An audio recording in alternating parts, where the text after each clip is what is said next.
Olá, tudo bem? Seja bem-vindo, seja bem-vinda ao nosso curso de Direito Ambiental aqui no Trino Concursos. Eu sou Fabiano Melo e, pessoalmente, é uma alegria poder participar desse momento tão importante, tão significativo e eu espero contribuir com questões de direito ambiental.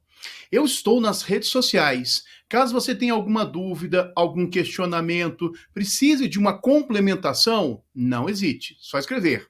Fabiano Melo Oficial, você me acha no Instagram, no Facebook, no Twitter. Se for necessário, eu gravo um áudio para você explicando um ponto que eventualmente você aí precise de uma complementação, tem alguma dúvida, não hesite. Fabiano Melo Oficial, você me encontra nas redes sociais. Pois bem, esta é a nossa aula de número 1, que vamos estudar o direito ambiental constitucional. Verificar como a Constituição de 1988 contemplou as questões sobre meio ambiente. A Constituição de 1988 é a primeira a conferir um capítulo próprio para o meio ambiente. E esse capítulo vai se materializar no artigo 225 da nossa Constituição. Agora, para trabalhar o estudo do direito ambiental constitucional, neste momento eu vou trazer para você a noção aqui, ou a classificação de meio ambiente, que é uma classificação com fins eminentemente didáticos, porque o meio ambiente ele é único, né, indivisível, mas didaticamente nós podemos dividir o meio ambiente em componentes para facilitar a compreensão do nosso estudo. E essa classificação de meio ambiente ela foi elaborada pelo professor José Afonso da Silva, grande nome do direito constitucional e que conferiu aqui uma contribuição muito importante na nossa área. Bom, como é que se divide aqui o meio ambiente? Didaticamente. Lembrando, hein? Ele é indivisível, mas didaticamente podemos falar aqui em meio ambiente natural. Esse meio ambiente natural temos como referência o artigo 225 da Constituição, o meio ambiente cultural, referência, artigo 216, meio ambiente artificial, por alguns também denominado de construído, nossa referência é o artigo 182 da Política Urbana, e, por fim, o meio ambiente do trabalho, artigo 200, inciso de número 8. Artigo 200, que fala sobre o Sistema Único de Saúde, o SUS. Como você pode perceber, temos componentes do meio ambiente. Vamos estudar agora um a um desses componentes, começando pelo meio ambiente natural. Quando eu falo em meio ambiente natural, eu estou falando da fauna, da flora, aquilo que estudamos no ensino fundamental, no ensino médio, ambiente natural ou meio ambiente natural. Aliás, a expressão meio ambiente é uma expressão redundante, né? Meio ambiente, mas é dessa forma que aparece nas provas, é assim que nós temos nos textos jurídicos, e eu vou referenciar desta maneira: meio ambiente. E o meio ambiente natural, ele é a fauna e a flora. Os elementos bióticos, abióticos, esse é o meio ambiente natural. Qual a discussão importante aqui para nós? Há um conceito jurídico de meio ambiente na nossa legislação. A Lei da Política Nacional do Meio Ambiente, a 6938 de 1981, confere um conceito jurídico para meio ambiente. Qual é esse conceito?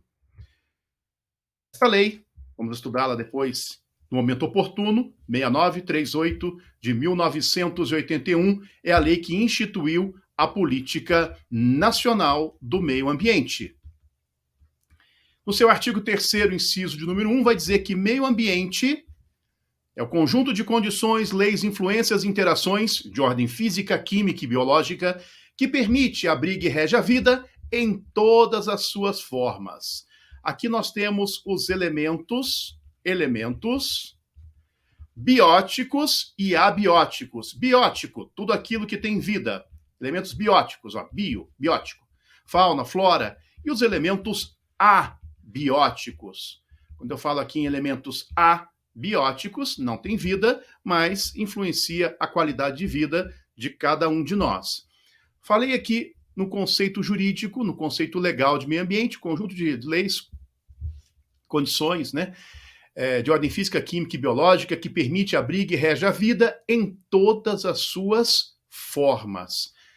Nesse conceito jurídico, temos os elementos bióticos, tudo aquilo que tem vida, fauna e flora, e elementos abióticos. Não tem vida, mas influencia a qualidade de vida de todos nós. Para exemplificar, a questão das mudanças do clima, as mudanças climáticas, como preferir.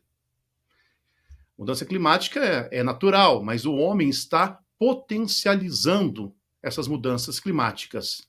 Tanto que nós chegamos àquilo que os cientistas denominam como antropoceno, né? Uma nova era geológica, o antropoceno, que é basicamente as interferências humanas afetando as questões geológicas. Um novo período geológico pelas interferências nossas, a interferência daqui dos seres humanos, por isso antropoceno. Bom, está aqui então o conceito legal da Lei da Política Nacional do Meio Ambiente, a 6938 de 1981. Nela também nós temos um outro conceito, um conceito importante, que é o conceito de recursos naturais. Aparece na Lei da Política Nacional do Meio Ambiente, na 6938, e vai aparecer em outros diplomas oportunamente. O que são recursos ambientais? Quando eu falo em recursos ambientais, a atmosfera, as águas interiores, superficiais e subterrâneas, os estuários, o mar territorial, o solo, o subsolo, os elementos da biosfera, a fauna e a flora. Temos aqui os recursos ambientais. Como eu pontuei, nós vamos estudar no momento oportuno a Lei do Sistema Nacional de Unidades de Conservação, a Lei 9985 de 2000, 9.985 de 2000. Aliás, vocês vão perceber que eu sempre falo assim, 9985, eu acho mais fácil memorizar e penso que talvez para vocês fique mais fácil, ó, 9985 de 2000, parece número de celular. Esta lei instituiu o Sistema Nacional de Unidades de Conservação, ela vai definir recursos ambientais. Só para que você visualize essas definições, porque eventualmente elas podem ser cobradas, elas podem ser suscitadas na sua prova. Bom, temos aqui então o meio ambiente natural. O importante, o conceito jurídico, o conceito legal da Política Nacional do Meio Ambiente. Conjunto de leis, condições, né, de ordem física, química e biológica que permite, abriga e rege a vida em todas as suas formas. Claro que eu não usei aqui a literalidade, mas é basicamente dessa forma aqui o conceito, não verbalizei a literalidade, mas é basicamente esse o conceito legal de meio ambiente, ficar atento a ele, porque tem caído muito pouco em prova. Pode ser suscitado? Sim, pode ser suscitado. Ainda nessa aula eu vou retomar essa discussão sobre esse conceito, por isso que eu estou dando ênfase neste momento.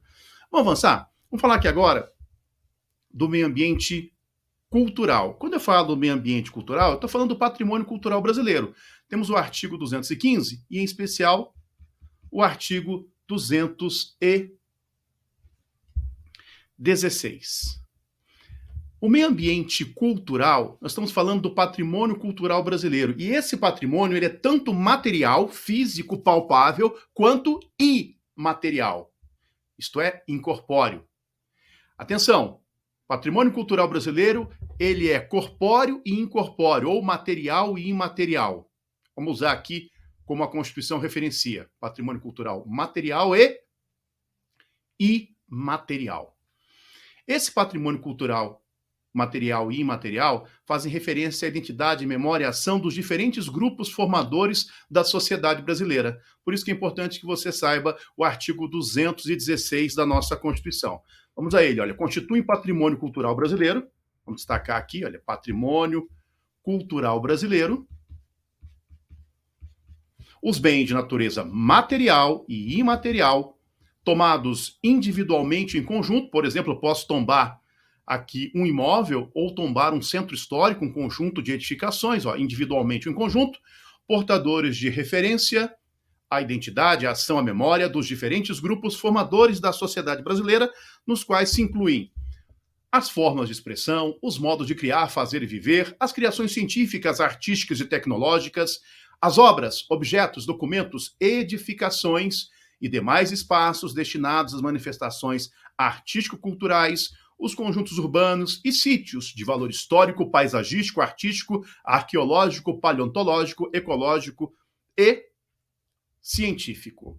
Temos aqui, eu fiz questão de efetuar a leitura desse dispositivo, porque ele de fato é importante. Esse é um dispositivo que pode cair em direito constitucional, em direito administrativo e, claro, no direito ambiental. Bom, quando eu falo material e imaterial, material corpóreo. Tanto é que eu posso tombar um imóvel importante para aquela localidade, para aquele estado, ou em nível nacional, ou ainda eu posso proteger no âmbito imaterial. E algo que eu tenho visto e que eventualmente pode ser suscitado na sua prova, e detalhe, não é só ambiental, é administrativa, é constitucional, reitero, são as formas de proteção ao patrimônio cultural brasileiro. E quais são elas? O artigo 216, parágrafo 1º, diz que o poder público, com a colaboração da comunidade, promoverá e protegerá o patrimônio cultural brasileiro por meio de, temos aqui as formas, inventários, registros, vigilância, tombamento você estuda no direito administrativo, Decreto-Lei 25 de 37, e desapropriação, também no direito administrativo, e de outras formas de acautelamento e preservação. O que é inventário? Inventariar é relacionar os bens de um determinado local, de um determinado lugar. Por exemplo, na sua cidade, qual é o patrimônio cultural material e imaterial? Ele será inventariado. Numa igreja, quais são as obras de arte, as esculturas? Inventariar é relacionar os bens de um determinado local. Isso é inventário. Agora, temos o registro. E registro, esse é importante, muito importante para nós. Quando eu quero proteger o patrimônio cultural imaterial, eu vou usar o registro. O que é o registro? É a forma por excelência de proteção ao patrimônio cultural imaterial. Guarda essa palavrinha, vamos voltar nessa aula a falar sobre o registro, mas eu quero só dar alguns exemplos. Eu posso proteger as danças, as festas culturais, as comidas, tudo isso pode ser registrado como patrimônio imaterial do Brasil. Para exemplificar aqui, muqueca capixaba, tabuleiro da baiana, o queijo Minas da região do Cerro, em Minas Gerais. As danças, o frevo pernambucano, o samba de roda do recôncavo baiano, o samba carioca, ou ainda festas religiosas como o Círio de Nazaré em Belém do Pará. Patrimônio cultural imaterial do Brasil. Qual foi a forma de proteção? Por meio do registro. Registro é, por excelência, a forma de proteção ao patrimônio cultural brasileiro. Vou voltar no registro nessa aula ainda, porque no artigo 225, no parágrafo 7º, que foi um parágrafo que foi introduzido por meio de emenda constitucional, aparece novamente a expressão registro, na discussão que faremos sobre vaquejada, sobre a questão aqui dos animais. Mas só para que você já tenha essa referência que registro é para o patrimônio imaterial. Agora, além do registro, temos também a vigilância. O que é vigilância? Vigilância que vai aparecer no Decreto-Lei 25 de 37, que é o Decreto-Lei do tombamento. O que é vigilância? Vigilância é fiscalização. Ora, usando como referência o tombamento, o imóvel foi objeto de tombamento. É claro que o poder público, com a colaboração da comunidade, vai exercer o quê? A vigilância. Isto é, a fiscalização para evitar que aquela pessoa, que aquele proprietário possa descaracterizar este imóvel. Então essas são as formas de proteção ao patrimônio cultural brasileiro, somando o tombamento e a desapropriação. Perfeito? Vamos avançar um pouquinho. Você está percebendo que tudo que nós estamos discutindo é um diálogo com outras disciplinas. Agora, o meio ambiente artificial, também chamado de meio ambiente construído. Alguns até usam a terminologia urbano. Eu vou ficar no artificial, porque há singularidades, mas eu quero trabalhar o que é o artificial. Enquanto o natural ele existe por si só, no artificial eu vou ter uma intervenção humana, uma intervenção de cada um de nós. O natural existe por si só. O artificial tem aí o que é chamado por alguns de intervenções antrópicas. Essas intervenções antrópicas vão configurar o meio ambiente construído, o meio ambiente artificial. E a referência é o artigo 182, que é o artigo da política urbana. Ora, discutir as cidades. O Brasil, mais de 80, salvo engano, 85% da população encontra-se nas cidades, em cidades. O Brasil é um país eminentemente urbano. E aí, quando eu falo em meio ambiente artificial, eu tenho os espaços abertos e os espaços fechados. Espaços abertos, as praças, as ruas, os parques. Pega aí o Parque do Ibirapuera, na cidade de São Paulo. É um espaço aberto do meio ambiente artificial. A praça, na sua cidade, na sua localidade, meio ambiente artificial. Agora, tem os espaços fechados, que são as edificações, as construções. É claro que se uma edificação ela foi tombada, aí é melhor classificá-la como meio ambiente cultural. Agora, a edificação em si é meio ambiente artificial. Qual que é a nossa referência aqui? É o 182, sem dúvida nenhuma. A Constituição vai dizer lá que a política de desenvolvimento urbano, executado pelo poder público municipal, conforme diretrizes gerais fixadas em lei, tem por objetivo ordenar o pleno desenvolvimento do quê? Das funções sociais da cidade e garantir o bem-estar de seus habitantes. Eu até já vou passar. E aí nós temos o grande documento, sem dúvida nenhuma, que é o Plano Diretor. Cidades com mais de 20 mil habitantes devem possuir plano diretor, aprovado pela Câmara Municipal, obrigatório para cidades com mais de 20 mil habitantes, é um instrumento básico da política de desenvolvimento e de expansão urbana. Bom, plano diretor, pela Constituição, olhando somente esse dispositivo constitucional, plano diretor para cidades com mais de 20 mil habitantes. Mas, se você pegar o Estatuto da Cidade, Lei 10.257 de 2001, no seu artigo 41 do Estatuto da Cidade, amplia o rol de cidades em que é obrigatório a elaboração do plano diretor, que é uma lei municipal, uma lei aprovada pela Câmara dos Vereadores, pela Câmara Municipal. E é, inclusive, no plano diretor, que nós vamos ter a definição da função social da propriedade urbana.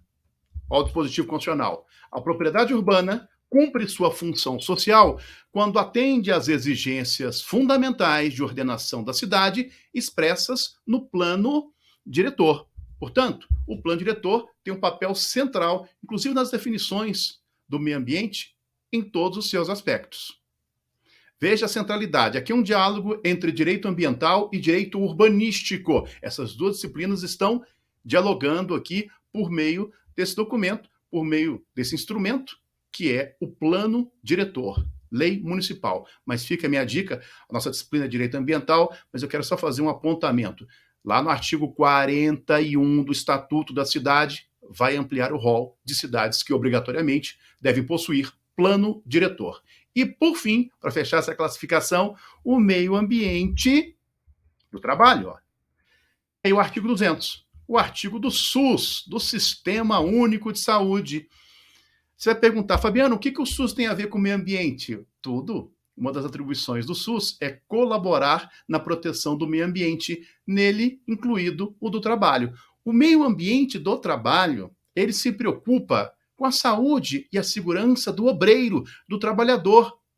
Não daquilo que sai da fábrica, mas das questões internas de ergonomia, ou ainda, quais são os produtos que esses trabalhadores, que esses empregados são submetidos, a iluminação.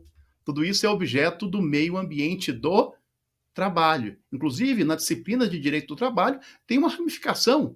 Há vários livros acerca da dinâmica do direito do trabalho na perspectiva ambiental, que é a discussão nossa. Mas, para referenciar, vem comigo. Ao Sistema Único de Saúde compete, além de outras atribuições nos termos da lei, olha o inciso de número 8, colaborar na proteção do meio ambiente, nele compreendido o do trabalho. Há meio ambiente do trabalho? Sem dúvida. Sem dúvida. Olha o dispositivo constitucional. Essa parte é uma parte estruturante, mas ela nos auxilia na compreensão de toda a dinâmica dos componentes que vão estar dialogando. Então, o meio ambiente está dialogando permanentemente com todos esses aspectos, uma relação de profunda interdependência, ou só de interdependência por si só, e que nós temos que ter isso em perspectiva. Feito essas considerações, vamos avançar agora no coração da proteção do meio ambiente, que é o artigo 225. Como eu já disse, esta é a primeira Constituição a conferir um capítulo próprio. E nós temos o artigo 225, que ele pode ser dividido, ele tem 7 parágrafos, ele pode ser dividido basicamente dessa forma. Esta divisão também foi elaborada pelo professor José Afonso da Silva. Ele vai dizer que há uma norma matriz, que é o caput, os instrumentos de garantia de efetividade do caput, da norma matriz, e as determinações particulares. Qual é a norma matriz? A norma matriz é o direito ao meio ambiente ecologicamente equilibrado. Qual é a norma matriz da proteção ambiental? E que vai se irradiar por toda a Constituição. O meio ambiente ecologicamente equilibrado. O direito ao meio ambiente ecologicamente equilibrado. No parágrafo 1º, nós temos os instrumentos que o poder público vai se utilizar para garantia do meio ambiente ecologicamente equilibrado. Aqui são imposições para o poder público. Se no seu edital aparece lá imposições para o poder público, sem dúvida está referenciando o parágrafo 1º do artigo 225. E aí há determinações particulares, do parágrafo 2º ao 7º. O 2º vai falar da questão dos recursos minerais, o 3º da responsabilidade em matéria ambiental, o 4º das macro-regiões consideradas patrimônio nacional, o 5º das terras devolutas, aqui indispensáveis à questão ambiental. Também o 6º vai falar da localização das usinas que usem reatores, né, vai precisar de lei federal. E o 7º, que é novidade, que vai falar aqui daquelas práticas que não impõem, não impingem sofrimento aos animais. Estudaremos nesta aula todos esses aspectos. É só para você já visualizar. Então, nós temos uma norma matriz, que é o direito ao meio ambiente ecologicamente equilibrado. Poder público, parágrafo 1º. E as determinações particulares que nós temos. Vamos à leitura do caput, porque ele é muito rico. O caput do artigo 225 da nossa Constituição. Todos têm direito ao meio ambiente ecologicamente equilibrado, bem de uso comum do povo e essencial à sadia qualidade de vida, impondo-se ao poder público e à coletividade o dever de defendê-lo e preservá-lo para as presentes e futuras gerações. Esse artigo, aqui o 225, em especial o seu caput, ele pode ser dividido em componentes. Eu quero estudar com vocês aqui, vamos pegar aqui agora, todos quem? Todos têm direito ao meio ambiente ecologicamente equilibrado. O que é o meio ambiente ecologicamente equilibrado? Então vamos aqui à divisão. Primeiro, direito ao meio ambiente ecologicamente equilibrado. O que é um meio ambiente ecologicamente equilibrado? É um meio ambiente sem poluição, com rigidez, com salubridade. Esse é o meio ambiente ecologicamente equilibrado. Um meio ambiente sem poluição, com rigidez, com salubridade. Esse é o meio ambiente ecologicamente equilibrado. Claro que numa síntese, numa apertada síntese. Até porque o meio ambiente é dinâmico, né? Não adianta você querer conferir estabilidade ao ambiente, porque não é dessa forma que nós imaginamos. Ele é dinâmico, mas você veja a questão, a todos têm direito ao meio ambiente ecologicamente equilibrado. Direito ao meio ambiente ecologicamente equilibrado, sabe o que significa? Que esse é um direito fundamental de terceira dimensão, ou, se preferir, de terceira geração, de acordo com a sua leitura doutrinária. Você pode escolher geração ou, como a doutrina trabalha hoje, dimensão de direitos fundamentais ou dimensão de direitos humanos. Eu, particularmente, prefiro denominar como terceira dimensão de direitos humanos, de direitos fundamentais. O STF, o Supremo Tribunal Federal, ao apreciar o direito ao meio ambiente ecologicamente equilibrado, configurou como direito de terceira geração. Primeira geração, como todos sabemos, direitos civis e políticos. Segunda geração, direitos econômicos, sociais e culturais. E a terceira, os direitos difusos. E foi dessa forma aqui. Então, quando eu falo em direito ao meio ambiente ecologicamente equilibrado, é um direito de terceira dimensão. Terceira dimensão na teoria dos direitos fundamentais. Mas antes de avançar, eu até vou voltar. Todos têm direito, então, ao meio ambiente ecologicamente equilibrado, que você já sabe que é um direito de terceira dimensão, mas todos, olha o pronome indefinido, todos. Todos têm direito. Todos quem? Todos quem? Numa leitura mais tradicional, mais conservadora, você vai dizer assim: todos os brasileiros e os estrangeiros residentes nesse país. Perfeito. Só que a doutrina vai ampliar e vai dizer que na proteção ao meio ambiente não é só o animal humano, mas também os animais não humanos. E há aqueles que ampliam para conferir proteção aos elementos da biosfera, os direitos da natureza. Então eu quero dar uma pequena pincelada para você. Esse é um tema agradável, instigante, mas eu vou dar as pinceladas necessárias, até porque essa é uma discussão de ética ambiental. Veja bem, ética ambiental. E o que nós temos aqui na ética ambiental? As principais teorias para justificar a proteção. Eu vou colocar aqui de maneira bem rápida. Nós temos aqui o antropocentrismo. O antropocentrismo, nós somos antropocêntricos. A história é antropocêntrica, a história moderna, né? A modernidade, vou te melhorar aqui, a modernidade é antropocêntrica. Temos também aqui, com relação aqui ao biocentrismo, no biocentrismo,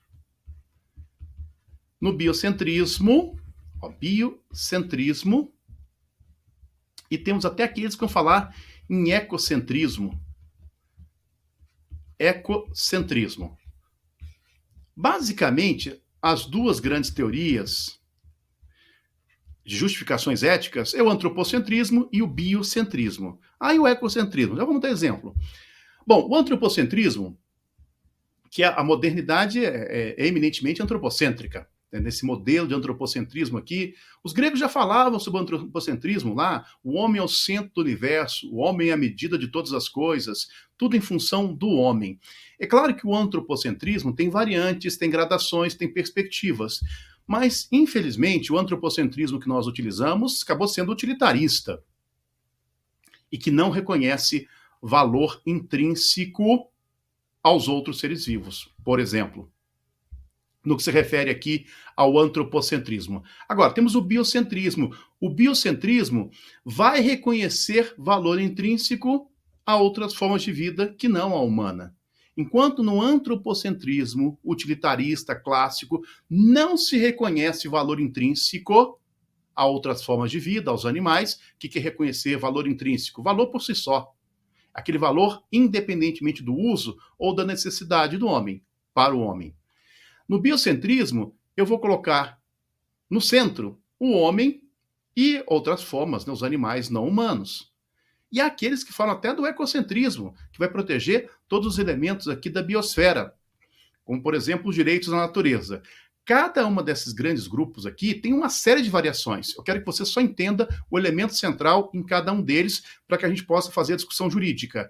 No antropocentrismo, o centro de tudo é o homem e não reconhece valor intrínseco a outras formas de vida. No biocentrismo, eu coloco o homem ao lado dos animais não humanos. E no ecocentrismo, eu amplio.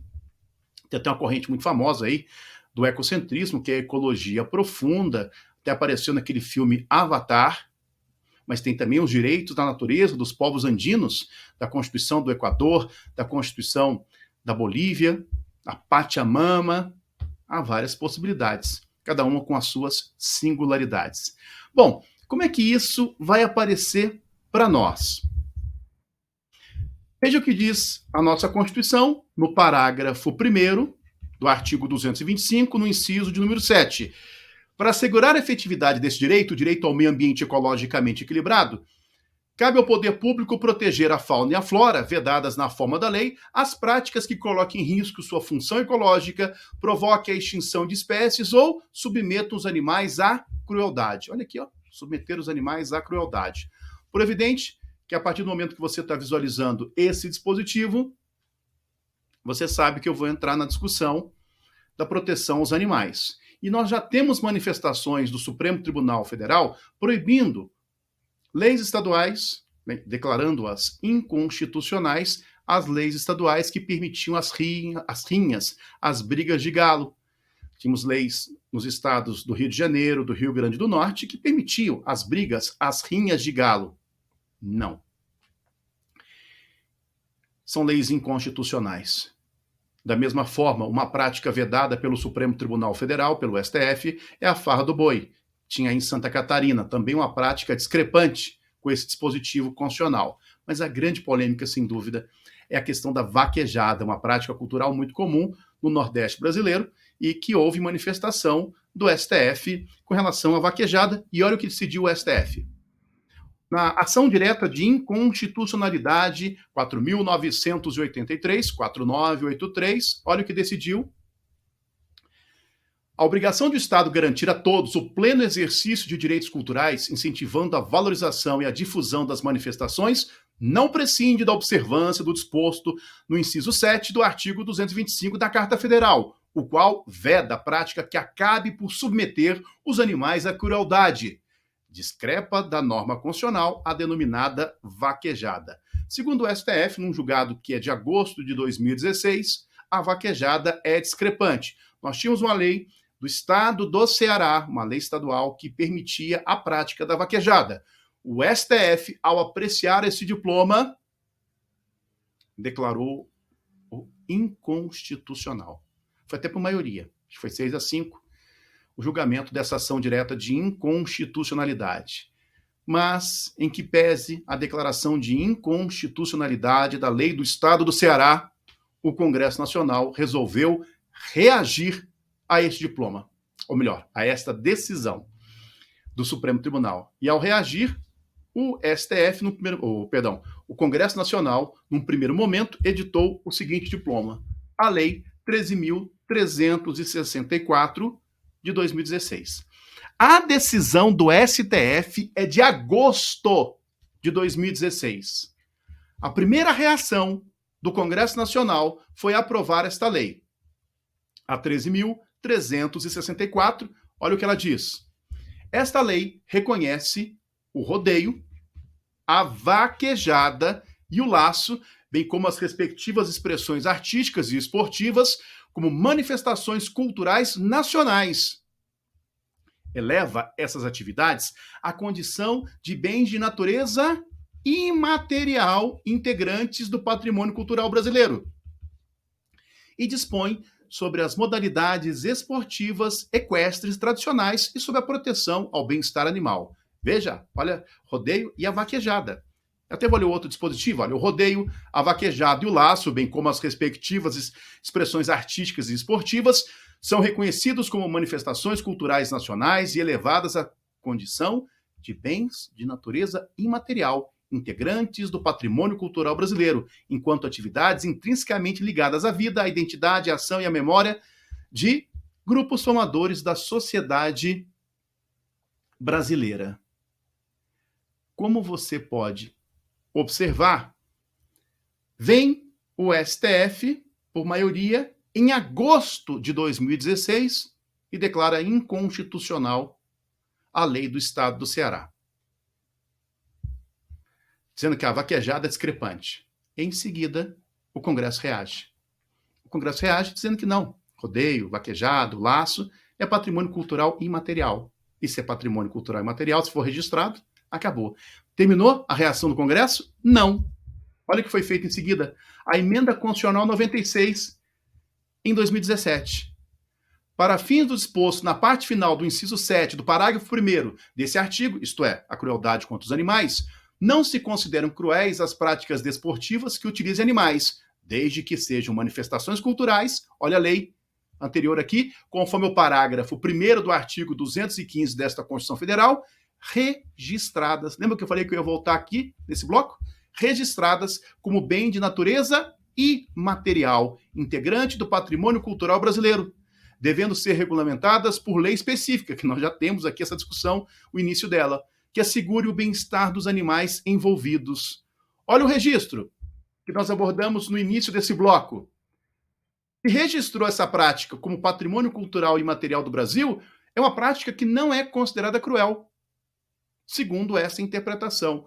Terminou? Não, não terminou.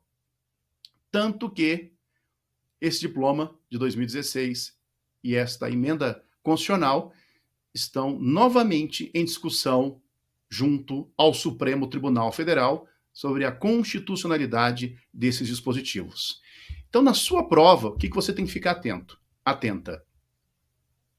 O que foi pedido? A literalidade vá pelo parágrafo 7º do artigo 225, pela literalidade. Ah, não, é uma dissertativa. E aí você traz essa problemática que eu verbalizei com você. Tá bom? Vamos fazer um break aqui. No próximo bloco, eu dou continuidade às nossas discussões. Muito obrigado. Estou te aguardando para o próximo bloco.